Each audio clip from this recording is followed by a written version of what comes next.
രേഖപ്പെടുത്തി വെച്ച് പാരായണം ചെയ്യണം.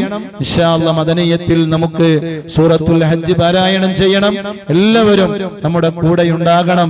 അതോടൊപ്പം തന്നെ ഇൻഷാ അല്ലാഹ് പരിശുദ്ധമായ ദുൽഹിജ്ജയിലെ പവിത്രമായ 10 രാവുകൾ വളരെ പുണ്യമേറിയ രാവുകളാണ്.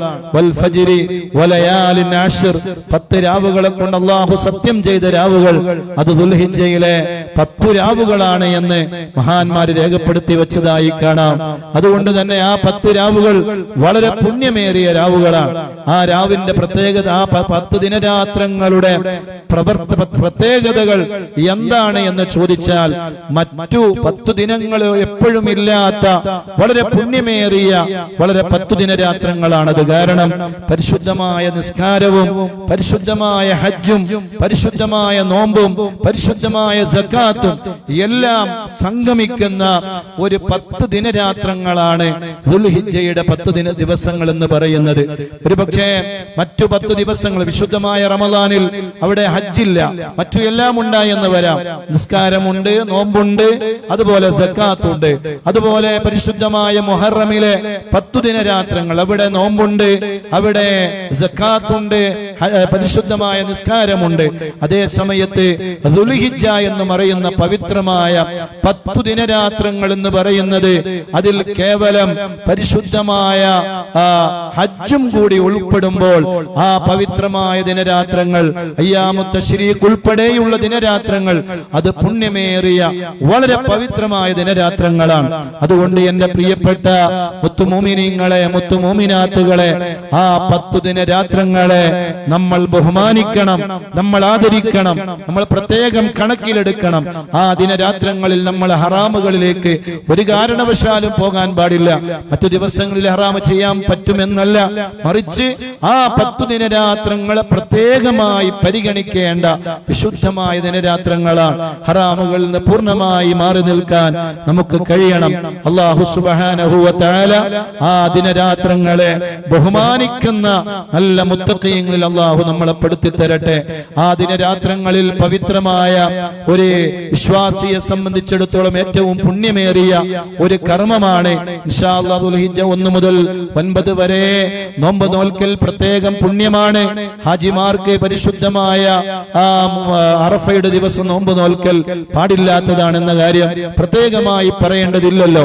ഏതായിരുന്നാലും ഇൻഷാ അല്ലാഹ് ആ ദിനരാത്രങ്ങളിലൊക്കെ നോമ്പ് നോക്കാൻ കഴിയുന്നവർ, അതുമല്ലെങ്കിൽ പരിശുദ്ധമായ ദുൽഹിജ്ജയിലെ വ്യാഴാഴ്ചയും തിങ്കളാഴ്ചയും പ്രത്യേകമായി നോമ്പ് നോക്കാൻ കഴിയുന്നവർ നോമ്പ് നോൽക്കണം. അതുപോലെ തന്നെ പരിശുദ്ധമായ പവിത്രമായ ദിനരാത്രങ്ങളിൽ ഏറ്റവും പുണ്യമേറിയ ഒരു കർമ്മമാണ് ഉളുഹിയ്യത്ത് എന്ന് പറയുന്ന ഒരു കർമ്മം. അഥവാ അല്ലാഹു സുബ്ഹാനഹു വ തആല നമുക്ക് ഭൗതികമായ ലോകത്ത് ജീവിക്കാനും അല്ലാഹുവിനനുസരിച്ച് ജീവിക്കാനും അവകാശം തന്ന നാഥനായ റബ്ബിന് നന്ദി പറഞ്ഞുകൊണ്ട് അല്ലാഹുവിന്റെ പേരിൽ അറുക്കുന്ന ഏറ്റവും വലിയ പുണ്യമേറിയ ഒരു കർമ്മമാണ് ഉളുഹിയ്യത്ത് എന്ന് പറയുന്നത്. അതുകൊണ്ട് ഉളുഹിയ്യത്ത് അറുക്കാൻ കഴിവുള്ള എല്ലാവരും ഉളുഹിയ്യത്തിന്റെ ഭാഗമാകണം. ഒരാടിനെ അറുക്കലാണ് നമ്മുടെ നാടിനെ സംബന്ധിച്ചിടത്തോളം. കോലാടാണ് നമ്മുടെ നാടുകളിൽ ഉള്ളത്. അതുകൊണ്ട് 2 വയസ്സ് പൂർത്തിയായ ഒരു നല്ല ആടിനെയാണ് നമ്മൾ അറുക്കേണ്ടത്. ആ ആടിനെ നമ്മൾ അറുക്കാൻ കഴിയുന്നവർ അങ്ങനെ അറുക്കണം. അതല്ലെങ്കിൽ മാട് വിഭാഗത്തിൽപ്പെട്ട മൂരി അല്ലെങ്കിൽ പോത്ത്, ഈ ഇനങ്ങളിൽ 7 ആളുകൾ കൂടിയിട്ട് നമുക്കതിനെ അറുക്കാവുന്നതാണ്. അവിടെ പ്രത്യേകമായി നമ്മൾ ശ്രദ്ധിക്കേണ്ടത് ഈ 7 ആളുകളും അതിനെ അറുക്കുന്ന സമയത്ത് പ്രത്യേകമായത് നീയത്ത് കരുതി അങ്ങനെ അവരുടെ പേരിൽ അറുക്കുന്ന വലിയൊരു പുണ്യമേറിയ കർമ്മമാണ് ഉളുഹിയ്യത്ത് എന്ന് പറയുന്നത്. നാളെ ആഖിറത്തിലേക്കുള്ള വാഹനമാണ് ആ മൃഗമെന്ന് മഹാന്മാര് നമ്മളെ പരിചയപ്പെടുത്തിയിട്ടുണ്ട്. അതുകൊണ്ട് നമ്മൾ ആരും അതിൽ നിന്ന് മാറി നിൽക്കരുത്. ഇനി ഒരാൾക്ക് മക്കളുടെ ഹഖീഖത്ത് അറുക്കാൻ ബാക്കിയുണ്ടെങ്കിൽ അതിൽ കൂടാൻ പറ്റുമോ? യാതൊരു പ്രയാസവുമില്ല. അവർക്ക് ഒരാൾ 6 ഓഹരി ഉളുഹിയ്യത്തിന്റേതും 1 ഓഹരി മക്കളുടെ ഹഖീഖത്തും അങ്ങനെ ആ രൂപത്തിലായതിൽ പങ്കുചേരാവുന്നതാണ്. മക്കളുടെ പേരിൽ ഹഖീഖത്ത് അറുക്കലും വലിയ പുണ്യമേറിയ കർമ്മമാണ്. അല്ലാഹു സുബ്ഹാനഹു വ തആല ഒരു ജീവനെ നമുക്ക് തന്നതിന് നന്ദിയായി അല്ലാഹുവിനെ അങ്ങോട്ട് ഒരു ജീവിയെ അല്ലാഹുവിന്റെ പേരിൽ ബലിയർപ്പിക്കുന്ന, അല്ലാഹുവിന്റെ പേരിൽ അറുക്കുന്ന ഏറ്റവും പുണ്യമേറിയ കർമ്മമാണ് ഹഖീഖത്ത് എന്ന് പറയുന്നത്. അതുകൊണ്ട് മക്കളുടെ പേരിൽ അറുക്കാൻ കഴിയുന്നവർ അങ്ങനെ അറുക്കാം. അങ്ങനെ അറുക്കുമ്പോൾ ഒരു ഓഹരി, അങ്ങനെ ഒരു 7 മൃഗത്തിൽ ഒരു മൃഗത്തിൽ 7 ആൾ ഓഹരി ചേരുമ്പോ 6 ഓഹരി ഉലുഹിയ്യത്തിന്റെ, 1 ഓഹരി ഹഖീഖത്തിന്റെ, അല്ലെങ്കിൽ 5 ഓഹരി ഉലുഹിയ്യത്തിന്റെ, 2 ഓഹരി ഹഖീഖത്തിന്റെ ഓഹരി. ഇങ്ങനെ ഒരാൾക്ക് അതിൽ ചേരാവുന്നതാണ് എന്ന കാര്യം പ്രത്യേകമായി നമ്മൾ പറയുകയാണ്, ഓർമ്മപ്പെടുത്തുകയാണ്. അവിടെ പ്രധാനമായി ശ്രദ്ധിക്കേണ്ടത് ഹഖീഖത്ത് അറുക്കാത്ത ഒരു പിതാവിന് മക്കളുടെ ശഫാഅത്ത് ഉണ്ടാവുകയില്ല എന്ന് വരെ വിശദീകരിച്ച മഹാന്മാരുണ്ട്, അയിമ്മത്തുകളുണ്ട്. അതുകൊണ്ട് തന്നെ നമ്മുടെ മക്കൾ നാളെ സ്വർഗത്തിലേക്ക് പോകുന്ന സമയത്ത് ആ മക്കളുടെ ശഫാഅത്ത് നമുക്ക് ലഭിക്കണമെങ്കിൽ ആ മകന്റെ പേരിൽ, ആ മകളുടെ പേരിൽ ഹഖീഖത്ത് അറുക്കൽ അത് നിർബന്ധമാണ് എന്ന് പറഞ്ഞ അയിമ്മത്തുകൾ നമ്മുടെ കൂട്ടത്തിൽ മുൻകഴിഞ്ഞു പോയിട്ടുണ്ട്. അതുകൊണ്ട് അക്കാര്യങ്ങളൊക്കെ പരിഗണിച്ചുകൊണ്ട് അക്കാര്യങ്ങളിൽ കൂടി നമ്മൾ ശ്രദ്ധ ചെലുത്തേണ്ടതുണ്ട്.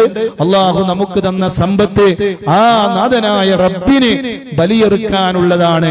ആ സമ്പത്ത് അതിനു വേണ്ടി ഉപയോഗപ്പെടുത്തണം, വിനിയോഗിക്കണമെന്ന് കൂടി സാന്ദർഭികമായി ഓർമ്മപ്പെടുത്തി. അങ്ങനെ ഒരാൾ ഉലുഹിയ്യത്ത് അറുക്കാൻ വേണ്ടി തീരുമാനിച്ചാൽ വിശുദ്ധമായ ദുൽഹിജ്ജ 1 മുതൽ ഉലുഹിയ്യത്ത് അറുക്കുന്നത് വരെ അയാളുടെ ശരീരത്തിൽ നഖമോ മുടിയോ മറ്റു ശരീരത്തിലെ നഖമോ മുടിയോ ഒന്നും കളയാതിരിക്കൽ പ്രത്യേകം പുണ്യമാണ്, മുഅക്കദായ സുന്നത്താണ് എന്ന് മഹാന്മാർ അവരുടെ കിതാബുകളിൽ വിശദീകരിച്ചിട്ടുണ്ട് എന്ന കാര്യം കൂടി സാന്ദർഭികമായി ഓർമ്മപ്പെടുത്തി ഞാൻ എന്റെ സംസാരം നീട്ടിക്കൊണ്ടു പോകുന്നില്ല. അതുകൊണ്ട് ഇനിയുള്ള ദിവസങ്ങൾ വളരെ പുണ്യമേറിയ ദിവസങ്ങളാണ്.